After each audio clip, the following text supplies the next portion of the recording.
Hello and welcome. It's Matthew David. Just a little bit late here, so I'm going to tune in and see who's out there.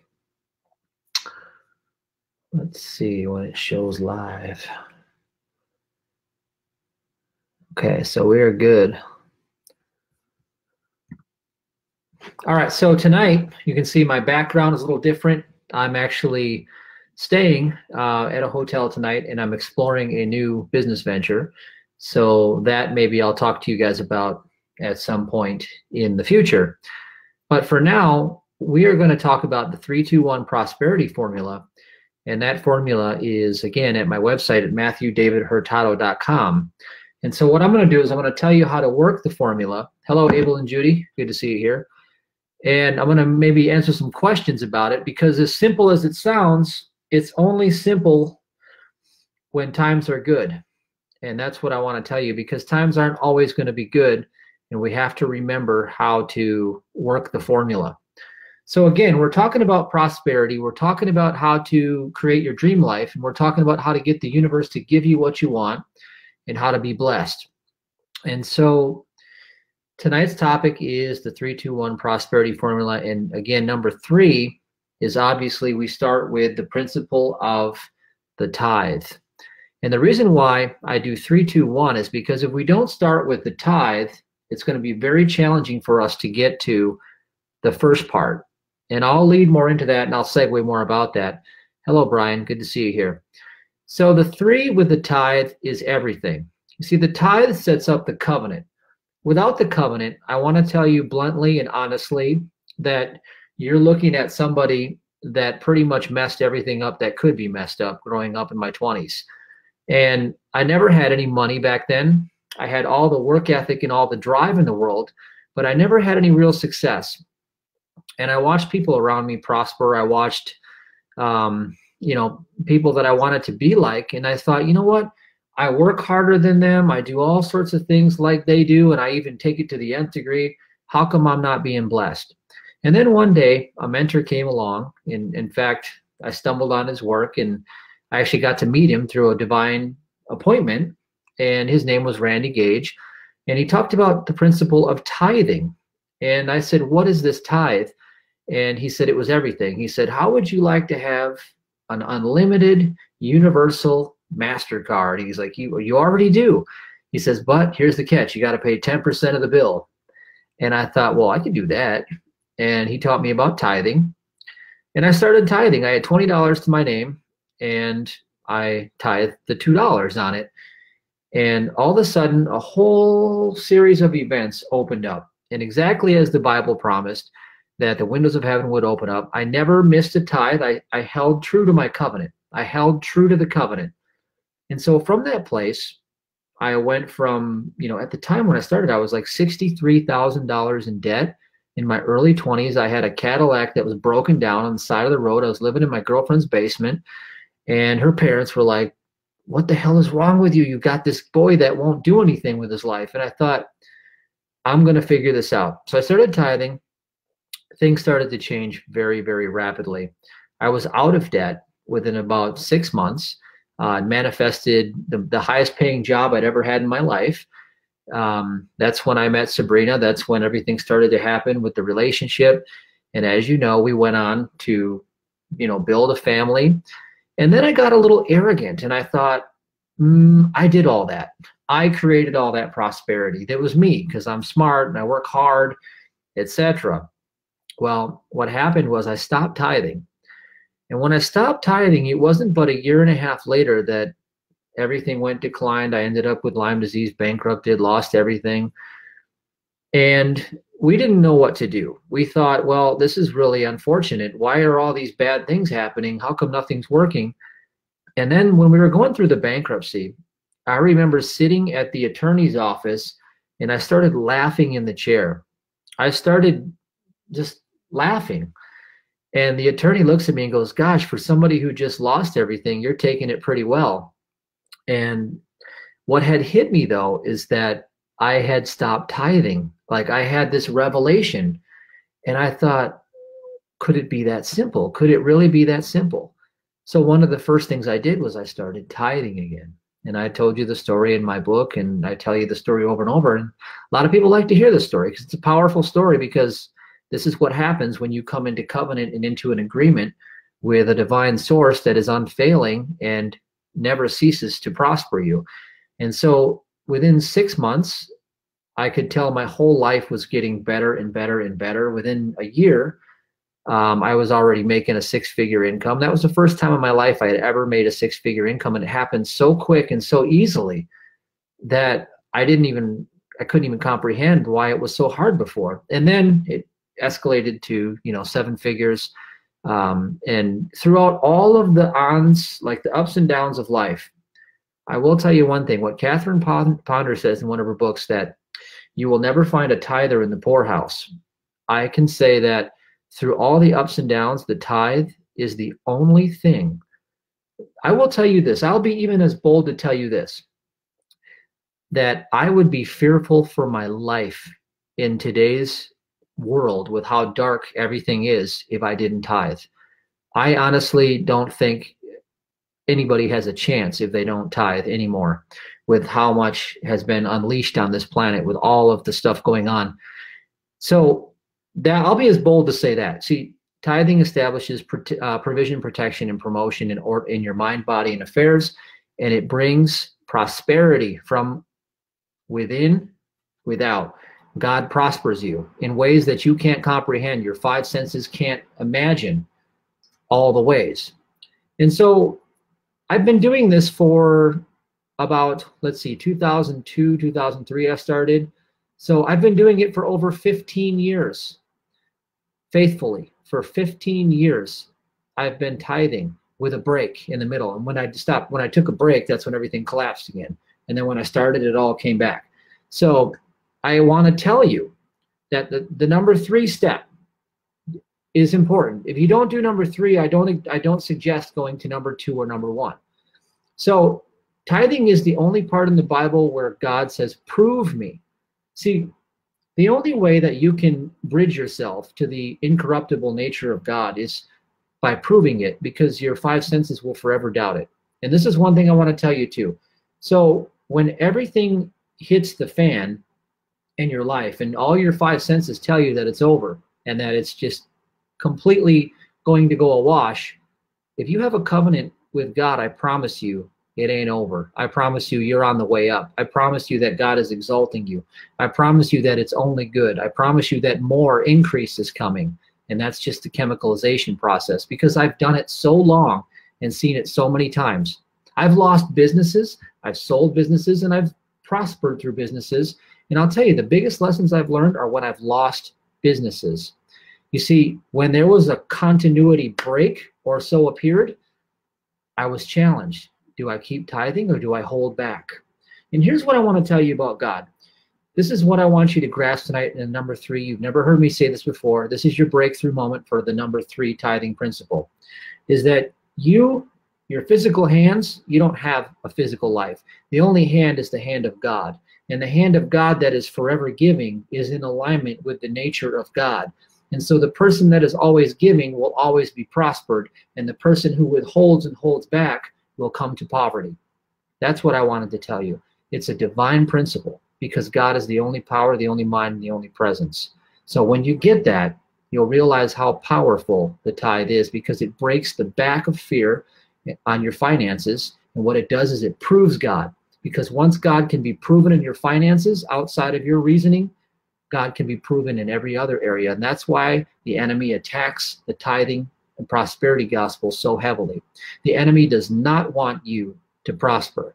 I promise you that. And it breaks my heart, because I know so many people that will not tithe, and they think it's just a gimmick. They say, well, I'm not going to give my money to the ministry. That's stupid. It's just to pay for that minister's Cadillac or that big church. And I'm thinking, the reason why that minister offered the tithe is not for his big Cadillac and his big church. It's for you. The reason why, it's for you. And you shouldn't be hated. You shouldn't be hating no matter what. If you see prosperity, you should not be hating on prosperity if you want to have some. You should be celebrating prosperity, because if you tie into prosperity, you get that anointing upon you. So I'll leave you with that. I've done many talks on tithing. In fact, if you text the word menu to the number on the screen, I'll put it up here right now. It's area code 608-530-6658. If you text the word menu to the number on the screen, you can get a bunch of my tithing talks. You can also get the ministry on demand, where you can listen to the Theta Brainwave 432 Hertz. All of the truth that I put into there will get into your subconscious mind. Listen to that at night and nourish your mind as you go off into sleep. So now let's go on to the number 2 principle. The number 2 principle is, assuming you've got your covenant established and you're getting right with the Creator, number 2 is non-judgment. And this is also for you to get right with your Creator. This is for you to get out of the way. So here's what non-judgment does. Non-judgment leads you into surrender. That's why it's so powerful. Non-judgment leads you into allowing. And when you surrender your persona, you actually receive the fullness of God.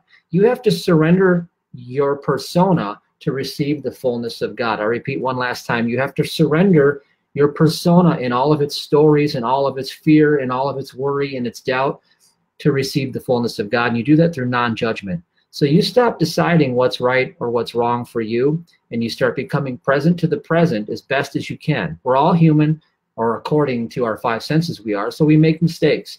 But we have to stop judging other people, and we have to stop judging ourselves, and we have to stop judging what we see before our lying and deceitful 5 senses in our eyes. Are you feeling embarrassed and stuck because you can't focus or concentrate? I have a confession to make. I spent years unable to think clearly, like I was in a fog.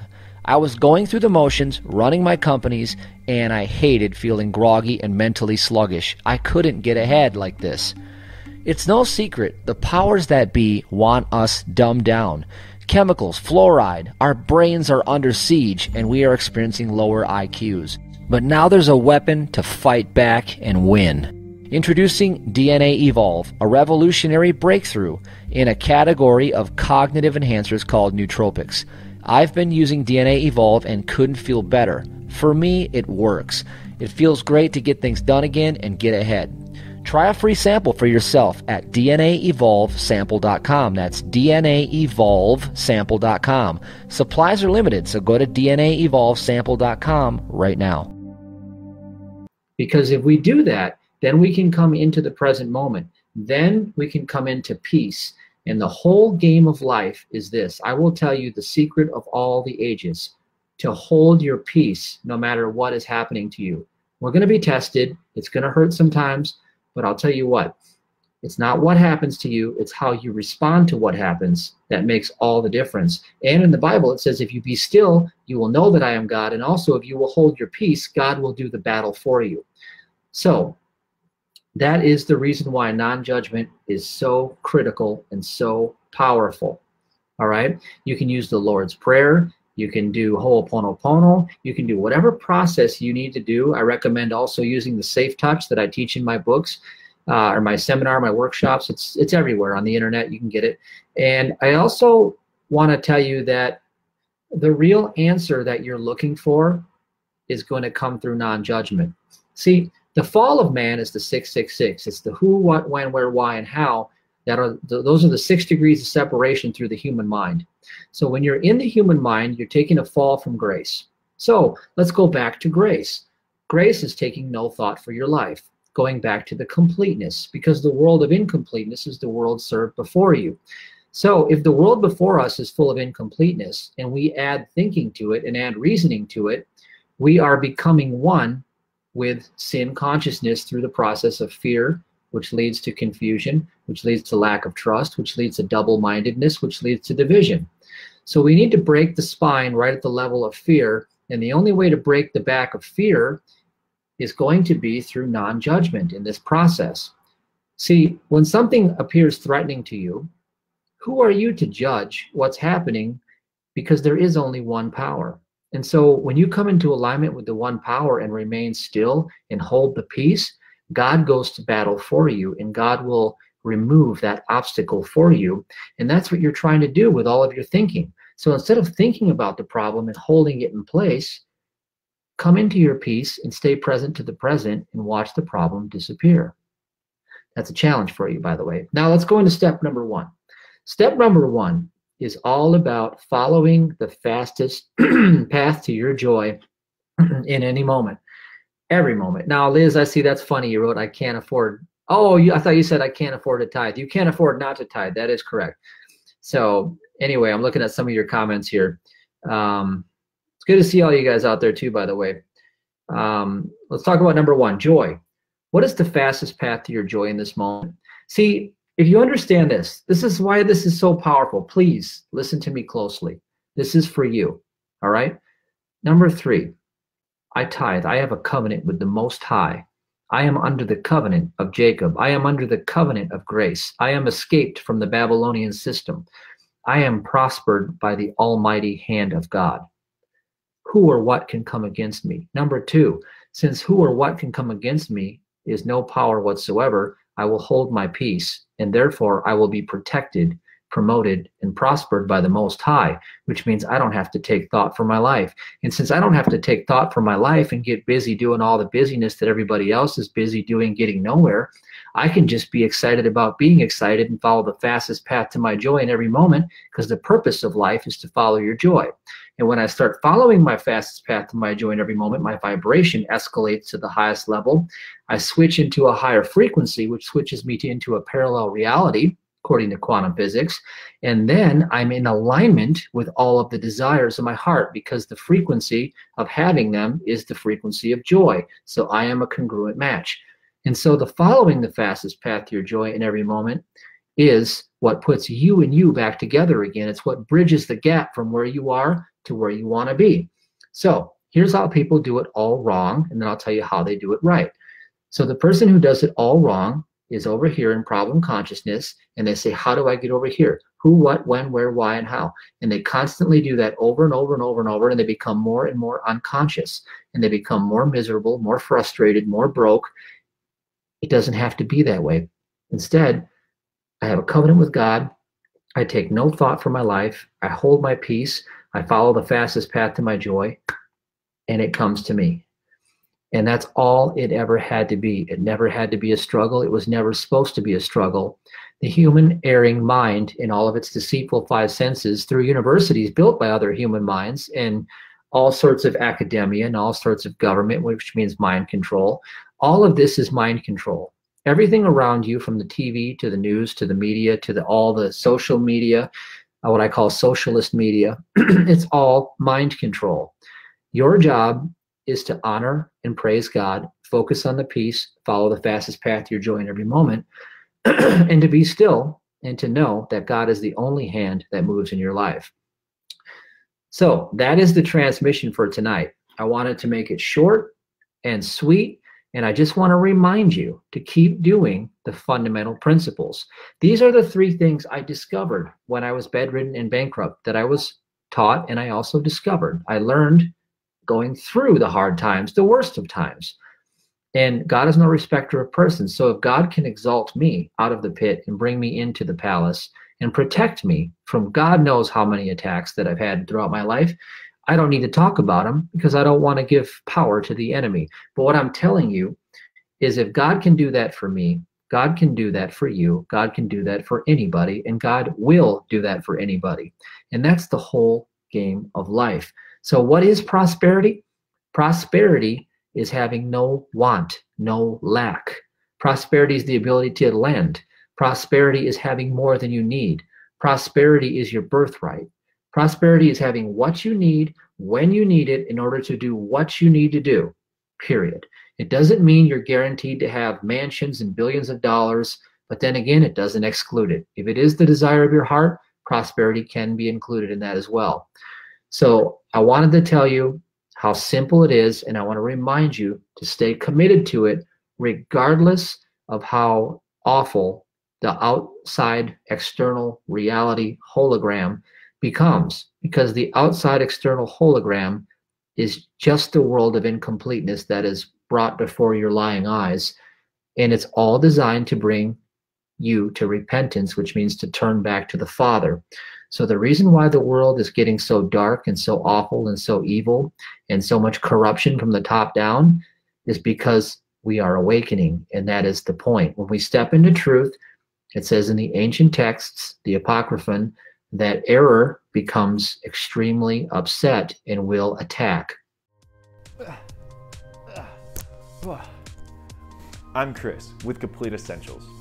Do you want to feel your best every day?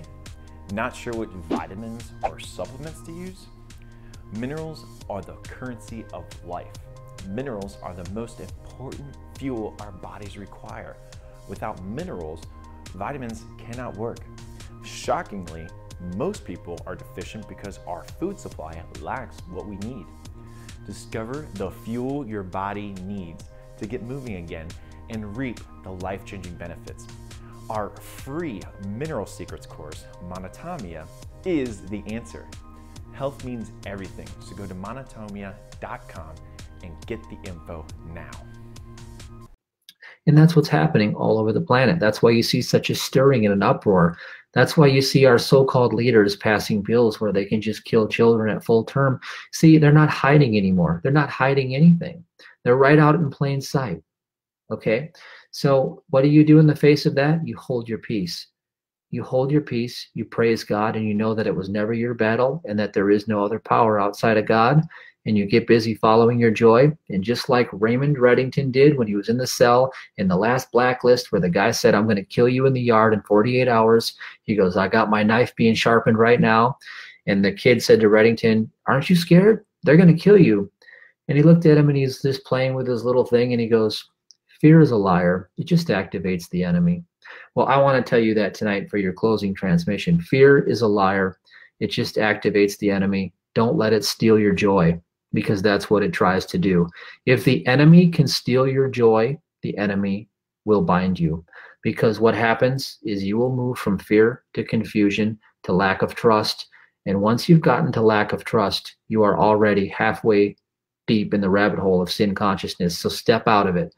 Get out of fear, get back into joy, get back into peace, keep your covenant with God, and know that you should live by the seed principle only. The seed principle means that whatever I sow, I will also reap.